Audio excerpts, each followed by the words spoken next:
Harry's last, as he said. Sam, what have you got again? World Cups. All right, talk to me. So I've got Talk three. dirty to me. I've got three. I've nailed it down to one. I wanted to try and do it a bit. They're all fairly recent. So 2018, 2014 World Cups. Give us your three. So I've got Spain in 2014. Brazil. And what happened? What happened with Spain? Right. So Spain. These are my little notes. So they were current champions. They'd won previous Euros. They had a very similar squad to what they won previous World Cup and Euros in, with one notable absence in Xavi. Literally, only notable difference that you can make to that squad. Everyone else that were not in squad from them previous tournaments, you wouldn't think could make a massive difference. So yeah, only missing Xavi. They didn't get out of the group behind Holland and Chile. And as good as Holland, you'd think, well, I suppose at time, they weren't really a big nation. They had a few good players, but I'd still back Spain to beat them. And you'd back Spain to beat Chile any day of the week, again at the time. They got hammered 5-1 against Holland in groups. Only game they won was against Australia. They won 3-0. So they're a contender, just purely because of how good, how much people expected them. Yeah. I never think. I know it's more common that when teams win previous tournaments, they never do as well in your next tournament. But side they had, a lot of players that are in it, who are in that side, are still playing now. So it's not like they were all at like end of their careers. There were a couple that were, but you still think core at side were good enough to at least get them out of the group. So that's one. The second one is a bit more controversial. I've got England in 2018. Oh. Yeah. So, listen. This is me. So we flew through group stage. We scored, we only the first game we scored late on, but apart from that, we were comfortable. We just started scoring goals for fun from set pieces and open play. Kane won Golden Boot. We won a penalty shootout for the first time in God knows how long. And then after Colombia played Sweden in quarters, bet them easily. And then against Croatia, when it all went downhill, went 1-0 up. And then we all know what happened after that. Don't. Lost 2-1. Trippier sent us all. No, didn't need to. Didn't happen, not a thing. I still have dreams and nightmares about it. We only played 5 minutes that semi-final. Trippier scored, that was it. That was the final. Got voided. And then, and then obviously, argument is that if we'd have got through, would we have bet France? For me, on paper, probably not, but on day, I think all could have happened. I think would have put a better fight up than what Croatia did. Well, Pogba goes missing in England, so surely he'd go missing against England. He didn't go missing in that final, mate. I'll tell you that now. He was best player on pitch. So I'd still, as good as they were, me just being biased, I'd have backed us just because it's a World Cup final for the first time in God knows how long. I'd have backed us. We had easier side at draw. That's why I've labelled them as Bottlejobs. They're not my main bottle job, but we had easier side at draw. Which sides we played? Obviously, Colombia, Sweden, and Croatia. Opposed to the other side at draw, you'd take that every day of the week. Then we bottled it against Croatia. The football never came home. But my overall bottle jobs are Brazil at the 2014 World Cup. So I completely agree. They were favourites to win tournament. We all bookmakers. I think it was 3-1. One that I found, but across all bookmakers, they were favourites. Obviously, they were hosts at tournament. Get a lot better side compared to what they had in last World Cup in 2010. I think they were just starting to rebuild after 2002, 2006, where that old era of players were dying out and they were trying to get new, fresh players in. I think 2010 was like a middle ground where they were just stuck in between. They flew through early rounds and qualifying easily, and then beat Colombia in quarters, which were for me the first real test at World Cup, and they stood up and played well. Obviously, David Luiz scored that free kick from miles out, and then it's a banger. Yeah, they won they bet them 2-1, and you think that they can kick on it and they'll do well. 'Cause it's the first time they're under pressure. And Neymar gets injured in the last 5 minutes against Colombia. He's out for the rest of the tournament. And then they play Germany in semi-final and lose 7-1. Which is just... I don't understand how you can do that in your own country, as mad as Brazilian football fans are as well. To lose 7-1 in a World Cup semi-final is it's disgraceful. Yeah, they've lost Neymar, who were the best player by a country mile, World Cup and captain, but it's one player, and as good as he was, you've still got 11 more. It's not be all and end all just because he's not playing. And they got hammered 7-1 in a semi-final against a good Germany side. In their own country as well. Yeah, in their own country against a good Germany side, but I don't care who it is. You're not getting bet 7-1 in a World Cup semi-final. Oh. So for me, they're out and out Bottlejobs. Yeah. I think they had a genuine chance to win it. I think they'd have bet Argentina in final. I think. Just had to get past Germany. You think if Neymar don't get injured, they win it? No. We still conceded 7, didn't they? So as in if just Neymar turns up that game, I think it's a different game with Germany. Yeah, it probably 100%. Is. But I think I'm just asking the question. I don't think they will. I think Brazil thought that. I think Brazil had an element of thinking, well, if he's not playing, we've had it here. Yeah. Well, it was set up for him to win it, wasn't it? Like it was him to be the hero for Brazil in Brazil. Yeah. I think they kind of threw all the eggs in his basket. Like they thought, Neymar, he's going to win it. He's going to score out goals. He's going to do this. And you look at front three in that semi-final where Bernard, who plays for Everton now, Fred, who I've no idea where he is now, not Man U one. Which Fred? I'm looking at the lineup now and I can't see a Fred. The big lanky striker Fred. Yeah. It's not his. I don't think his name's Fred on TV. I was going to say. He's called Fred though, and he played up front. His shirt is Fred. We've got Vieira de Sousa, Santos do Nascimento, and then Chavez. That's Ramirez, isn't it?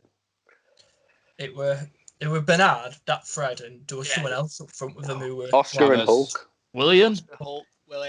I've got it in front of me. It's Hulk, Oscar, Bernard, and Fred.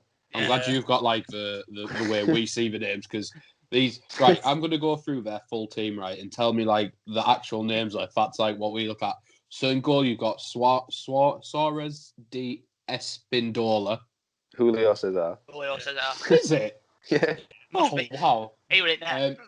Cisenando. Who? I froze them. Andor. So I think he'll be the right back. Yeah, Maicon. Costa Santos.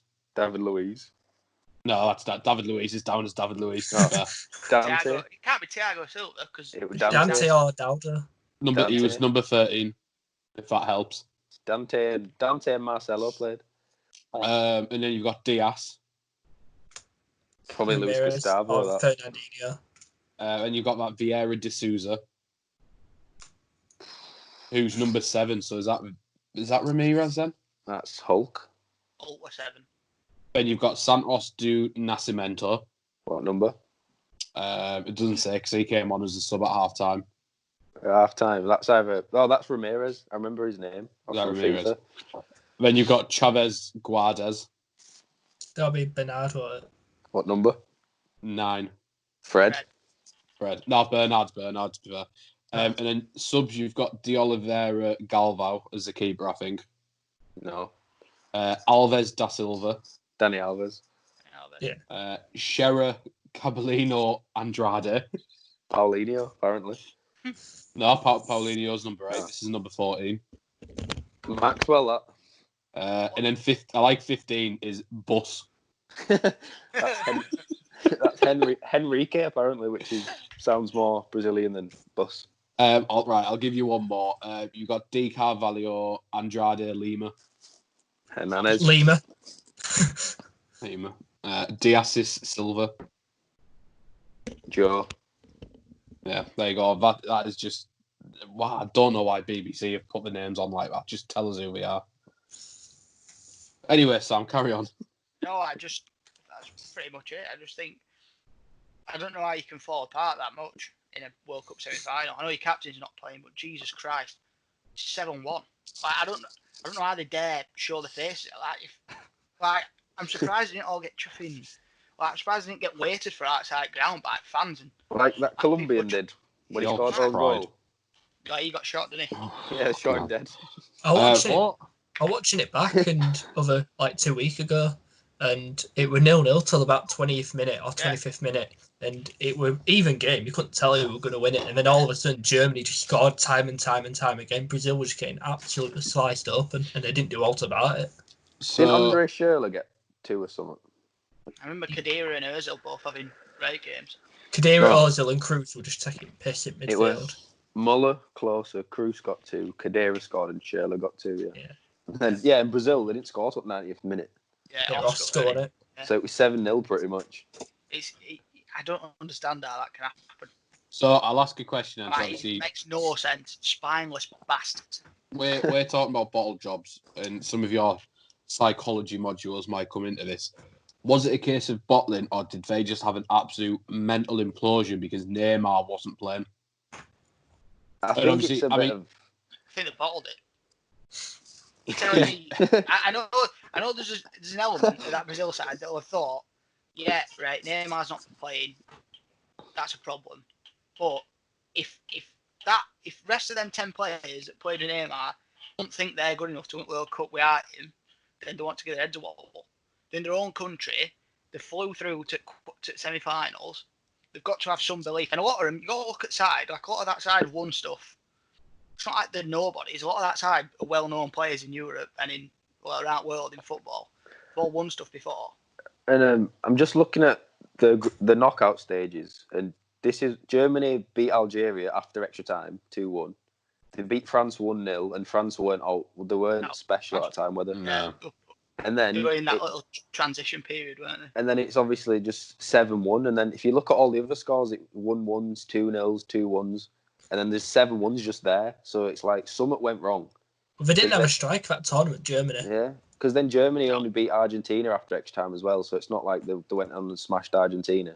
And every other game at knockouts, they were like 1 goal in it, or they went to extra time, and then they're just that 7-1. So they must have bottled it. Bottled it. It was definitely bottle, but I think if you sort of evaluate the players, I think there's definitely a big part where they've just imploded with the pressure. Because I think if you go 1-0 down, it's that's fine. What I'm saying. But once a couple go in, you're thinking we don't have Neymar to rescue us. I see where you're coming from. And as well, I think because they're all hype that were put on Neymar before the tournament by media and by Brazil. Yeah. Fans, I think there were an element of that Brazil side that thought, I can just get on and do my job and not have to worry about it, because whatever happens, Neymar's going to get brunt at stick, or he's going to get a pause or whatever. It's going to be him. And then when he went, all of a sudden it's all on them. There's no one else to shield it. They've got to take it on, which probably affected him. When they were holding his shirt up before the game as well, when they were lined up, I think it was Luis and Cesar were holding his shirt up when they were doing national anthem. I was just thinking while watching it, I think if we do that for Harry Kane at any point, I'm flipping out. Well, how could you do that? If I were at Germany side and I saw that line up, I'd think I bumped Kane before we even kicked off. Yeah. Pretty much saying, look, we need him back. We're shit without him. Want to blow this shirt up because we miss him. I think Brazil should have been able to cope with that, because if you look at I think it was at 2002, where did Ronaldo miss the final, or did he nearly miss the final? It was 98 missed final. Yeah. So I think you look at previous Brazil sides, and obviously they're always stacked with talent. But if you lost Pele, you've still got the other players who would have turned up, and it's the same with 98, 2002. That just because you're missing one player, they've still got them other players in the wings. But with this team, it seemed to just be it's Neymar FC. He were head and shoulders probably above the rest of that side. In terms of ability, and he was best player in Brazil. At that time, he was flying at Barca. So I think there's an element of that, but I just think for them to fall apart like they did, I just don't understand how they could do it. I understand there's games where you play football and literally no goes right for you, and you can't, some stuff you just can't help. you can't get bet 7-1 in a World Cup semi-final. Nah, It's even like, if it was one, you get just 3-0 and you think, right, we need to just calm down for 10 make it minutes. Just respectable, play his yeah. game. it was like they didn't know what to do. They didn't No. even like Neymar's not a leader, Neymar's not a captain, but you didn't really have that captain or leader on. Like, No. so I think when they went 3-0 down, it sort of there was no one there just to be like, "Our lads, like, just calm it down." I think it proved how much they needed one. I think they had like obviously Thiago Silva didn't play, and he's been a captain wherever he's gone. And Dani Alves didn't play. Dani Alves didn't play, been a captain. I think Neymar were made captain for Brazil based on Just purely on that. just on thinking he's captain, he sets standard, everyone else follows it. I don't think he's not one to have a go at his teammates. He probably is one to have a go at his teammates, but he's not going to get everyone going in a dressing room. No, but he gets most affected by other players as well. Exactly, yeah. He needs calming down by a captain. Yeah. I think he's a more lead by example type than all else. Why they made him captain. Only captain figure in that Brazil team with David Luiz, and he was making most of mistakes himself. So you're making them right. You can't bollocks us because you're doing the same thing. I feel like David Luiz in that game was like you could see he was trying his best where others sort of skated through the game, but you could see he was honestly trying to make a difference. And I think that's why he made more mistakes. Trying too hard. He was trying too hard. He was trying to run with the ball when he should have just passed it. Or he was trying to go for a tackle when he should have just sat in his back line. He probably took it on himself to think, well, if Neymar's not playing, someone needs to get hold of that game. It's going to be me. Which, to be honest, if my player went out and done that, I know it was 7-1, but I'd prefer to be looking at that squad and thinking, right, well, he actually made an attempt. Where you look at the others and you're thinking, he done nothing. He didn't even risk trying to dribble past someone. Yeah. So I think David Luiz does get criticised for that game, but I think on the other hand, obviously, like you say, there was someone needed to step up and he tried it, and unfortunately, it backfired. And as well, you can't. Obviously, you'll get criticism, but you can't pin criticism on one bloke when you lose 7-1. It's not how it works. Even if you can't even pin it on. Even if it's a keeper at fault for 3 of them, you can't pin losing 7-1 on one player. Collectively as a team, it just don't happen. I'd still, to this day, like AC Milan, when you look back at it and you think, I genuinely don't know how they've lost that game. I understand how they've lost it, but I genuinely don't understand how they've lost it by that much. Yeah.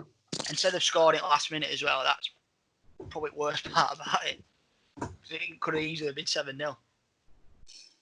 In that tournament, was Costa playing for Spain yet, or was he? Yeah. Did he? So was it in the run up to that? Is that when Spain? That's when he switched. The kind of panicked. That's why that thread were up front because Costa was just. So if they made that, like if they got Diego Costa in time, I think missing Neymar, at least you've still got that goal scorer in Costa. But so they probably made a mistake there by not calling him up, and then Spain obviously jumped in on it and were like, thanks. But yeah, very good choice. I mean, I'd have gone for England 2018, but